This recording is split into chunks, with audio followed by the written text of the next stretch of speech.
Assalamualaikum, this is Azim Khan Wathaniyar. Today I'm going to discuss the National Correct Coding Initiative. नाजरीन, national correct coding के हवाले से हम बात कर रहे हैं और इसका मकसद क्या है और उनसे कोडिंग में क्या हेल्प मिलती है और ये इस इदारे का जो है वो मकसद क्या है और इसको कब इंट्रोड्यूस कराया गया, वो तमाम तर जानकारी आप इस लेक्चर में जानने वाले हैं। The CMS national correct coding initiative promotes national correct coding methodologies and reduces improper coding with the overall goal of reducing improper payments of Medicare Part B and Medicaid claims। नाजरीन, इसका मकसद ये है कि improper payment जो है वो उसको रिड्यूस करने के लिए, और इसका मकसद ये है कि करेक्ट कोडिंग, टाइमली कोडिंग जब सबमिट होगी इंश्योरेंस कंपनी को, जिसमें डिनाइल्स की कमी होगी और साथ साथ जो है वो पेमेंट जो है वो टाइमली प्रोड्यूस होगी डॉक्टर को उस सर्विसेज की जो उन्होंने प्रोवाइड की होंगी। स्पेशली इनका फोकस जो है वो मेडिकेयर और मेडिकेड के क्लेम्स के ऊपर था, जो कि बहुत ज़्यादा इफेक्टिव हुआ।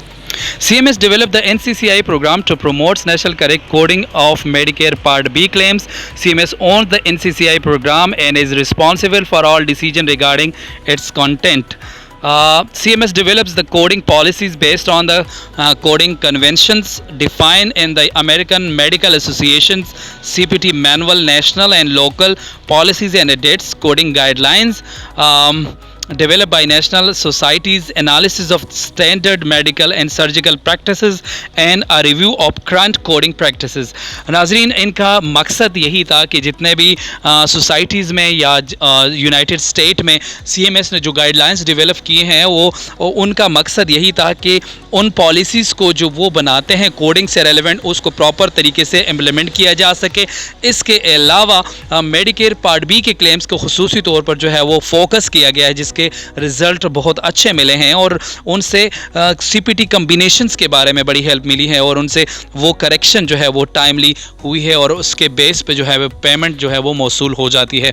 तो CMS जो है इसको ओन करता है। CMS ने इस इनिशिएटिव को डेवलप किया है और जिसके बाद जो है वो उनसे फ़वाइद कोडिंग के करेक्शंस के ऊपर जो है वो मिल रही है।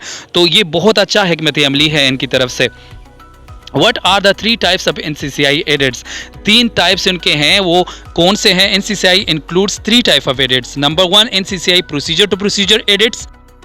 Number 2, medical unlikely edits यानी MUEs, और नंबर 3 है aid on code एडिट्स। ये 3 जो है वो एडिट्स डेवलप किए गए और इनके 3 टाइप्स हैं जो कि मुख्तलिफ पर्पज़ के लिए यूज़ होते हैं और इसके हवाले से हम डिटेल से पढ़ेंगे वो कोड्स कौन से हैं और उन कोड से, उन करेक्शन से, उन एडिट्स से क्या बेनिफिट्स मिलते हैं, वो तमाम तर जो है वो जानते हैं। नाजरीन, इस लेक्चर को गौर से देखिएगा, गौर से समझिएगा, गौर से पढ़िएगा ताकि आप लोगों की NCCI एडिट की इम्पोर्टेंस का अंदाज़ा हो सके। Procedure to procedure edits. The purpose of NCCI procedure to procedure edit is to prevent improper payment when incorrect code combinations are reported. नाज़रीन, इसका मकसद क्या है P2P एडिट्स का? इसका पर्पज़ यही है कि इम्प्रॉपर पेमेंट जो है उसको रोका जा सके और करेक्ट कोडिंग करके सही तौर पर टाइमली पेमेंट डॉक्टर को मौसूल हो सके। The NCCI contains 1 table of edits for physician.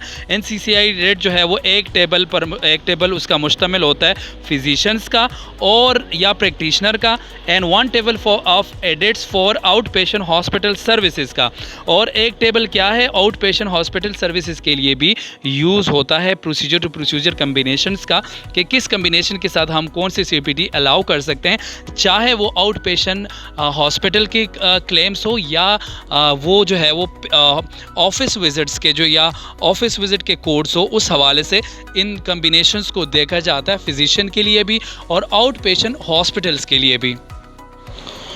Medically unlikely edits. A medically unlikely edit is a US Medicare unit of service claim edit applied to medical claims against a procedure code for medical services rendered by one provider or supplier to one patient on one day.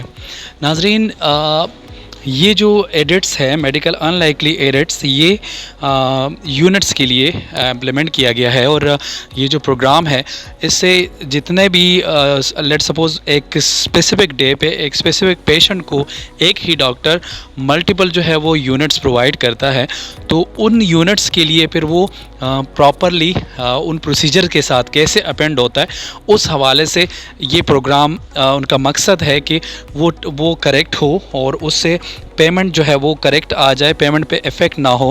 Late suppose अगर एक procedure है वो उसमें 3 units इस्तेमाल किए गए हैं, अगर आप जो है वो 3 सीपीटीज़, मतलब ये है कि लाइन वाइज एक सीपीटी 3 लाइंस में आप अपेंड करते हैं, तो उससे क्या होगा, वो डिनाई हो जाएगा डुप्लीकेशन में। अगर उसमें आप यूनिट्स का अपेंड करते हैं, लेट सपोज एक प्रोसीजर है उसके आप 3 यूनिट्स ऐड करेंगे, यानी उस प्रोसीजर कोड के 3 यूनिट्स है और उस यूनिट्स की मतलब उस सीपीटी की को मल्टीप्लाई करेंगे उसकी जो अमाउंट है 3 से, तो उसके अमाउंट जो है वहाँ पर आपने ऐड कर देनी है। और उसके एडिशन से जो प्रोसीजर कोड है या वो क्लेम है वो सही जो है वो आप अपेंड करेंगे, वो सही तौर पे आप भेजेंगे। अगर आप ऐसा नहीं करेंगे तो क्लेम्स जो है वो डिनाई हो जाएगा। और यही NCCI का एडिट्स का पर्पस भी यही है कि सही यूनिट्स जो है वो अपेंड किया जा सके। इसके अलावा एड ऑन कोड्स एडिट जो है वो तीसरी टाइप है उसकी NCCI एडिट्स की। एड ऑन कोड्स जो है वो एक CPT कोड हो चाहे वो HCPCS कोड हो, वो प्राइमरी सर्विसेज के साथ जो है वो परफॉर्म होती है और प्रोवाइडर भी जो है वो सेम होना चाहिए। और इसके अलावा एड ऑन सर्विस जो है वो rarely eligible for payments if the only procedure reported by a practitioner. ये एलिजिबल तब होगी एड ऑन सर्विसेज जब प्रैक्टिशनर जो है वो प्रोसीजर जो है वो परफॉर्म करेंगे, उनके साथ हमने भेजना होता है। और इसके अलावा उसके फर्दर जो है वो हम एक्सप्लेन करेंगे एड ऑन सर्विसेज को कि वो किन किन सूरतों में जो है वो हम अपेंड कर सकते हैं। यहाँ पर CMS ने क्या कि नाजरीन एड ऑन कोड्स के लिए उन्होंने 3 टाइप्स बनाई है पेमेंट पॉलिसी के हवाले से, उस हवाले से हम बात करेंगे। पहले हम डिस्क्रिप्शन पढ़ते हैं ताकि आप लोग जो है वो पहले डिस्क्रिप्शन को अंडरस्टैंड करें, फिर मैं उनको उर्दू ज़ुबान में समझाऊंगा आप लोगों को, ताकि आप लोगों को मज़ीद जो है ये कंसेप्ट क्लियर हो। पेमेंट पॉलिसी की 3 टाइप्स हम बयान करेंगे 1 बाई 1। टाइप 1 क्या कहता है जी, has a limited number of identifiable primary procedure codes, और उनके मतलब ये है कि limited numbers of procedure codes होंगे जो कि प्राइमरी होंगे। और change request lists the type 1 AOC with their acceptable primary procedure codes. हाँ अच्छा, उसके बाद है a type 1 AOC with one exception is eligible for the payment if one of the listed primary procedure code is also eligible for the payment to the same practitioner for the same patient on the same date of service। नाज़रीन, जो listed procedure codes होंगे उनमें से तब जो है वो add on codes eligible होंगे जब वो प्राइमरी प्रोसीजर कोड्स में से एक प्रोसीजर कोड उसी एक ही डॉक्टर के सेम डे पे सेम ही डेट ऑफ सर्विस के जो है वो के लिए एलिजिबल होगा वो प्राइमरी प्रोसीजर, तब एड ऑन सर्विस जो है वो पे हो सकेगा। जब तक प्राइमरी प्रोसीजर जो है वो लिस्टेड वो पे नहीं होगा, एलिजिबल नहीं होगा, तब तक जो है वो एड ऑन सर्विस जो है वो एलिजिबल नहीं होगा और न पे होगा। तो इसी के लिए फिर आगे कहते हैं कि claim processing contractor must adopt edits to assure that type 1 AOC are never paid unless a listed primary procedure code is also paid. जैसे मैंने आप लोगों को बताया कि जब तक प्राइमरी प्रोसीजर कोड पे नहीं होगा तो एड ऑन सर्विस जो है वो पे नहीं होंगे। ये एक जो है वो पॉलिसी बनी है पेमेंट्स की। जो लिस्टेड प्रोसीजर कोड्स होंगे उनमें से कोई भी प्रोसीजर कोड जो है अगर वो एलिजिबल नहीं होगा, वो पे नहीं होगा, तो एड ऑन कोड जो है वो भी पे नहीं होगा। हाँ, एड ऑन कोड के टाइप 2 पढ़ते हैं। Type 2 add on code does not have a specific list of primary procedure codes. The change request list the type 2 add-on codes without any primary procedure codes. Claim processing contractor are encouraged to develop their own list of the primary procedure codes for the type of add-on codes. नाज़रीन, उसमें यह था कि add-on codes का type 1 में specific list दी गई थी primary procedure code की, जिसमें से एक प्रोसीजर कोड ने पे होना था।